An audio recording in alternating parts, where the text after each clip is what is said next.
Kulikuwa na kijana mmoja aitwaye Eliya. Siku moja akiwa amelala, alijikuta anaota ndoto ya ajabu sana. Ndoto ambayo haikuwa ya kawaida. Alijiona akisimama juu ya mlima mrefu sana, upepo mwanana ukivuma kwa utulivu, na mbele yake kulikuwa na mwanga mkali uliovutia kuliko kitu chochote alichowahi kuona. Ghafla, njia ya dhahabu ilifunguka mbele yake. Ilikuwa inang'aa kama jua, lakini haikumuumiza macho. Alianza kutembea taratibu. Kila hatua aliyopiga, moyo wake ulijaa amani isiyoelezeka. Alipofika mbele zaidi, aliona milango mikubwa ya lulu ikifunguka polepole. Sauti za nyimbo tamu zilianza kusikika. Zilikuwa za malaika wakimsifu Mungu kwa sauti zilizojaa utukufu. Hakukuwa na huzuni, hakukuwa na maumivu, ni furaha tupu.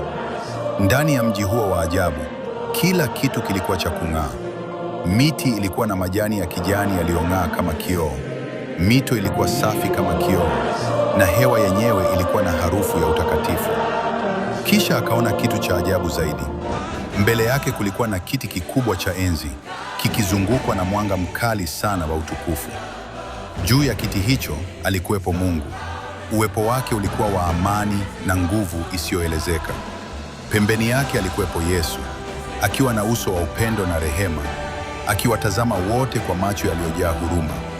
Na juu yao, kama nuru inayotiririka, alikuwepo Roho Mtakatifu, akizunguka kama mwanga wa uzima. Malaika walikuwa wengi sana, hawahesabiki. Wengine walikuwa wakipiga tarumbeta, wengine wakicheza kwa furaha, wengine wakiimba nyimbo za sifa zisizo na mwisho.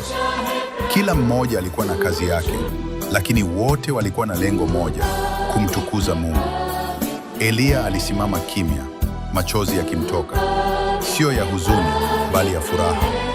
Alijisikia mdogo sana mbele ya utukufu huo, lakini pia alihisi kupendwa sana.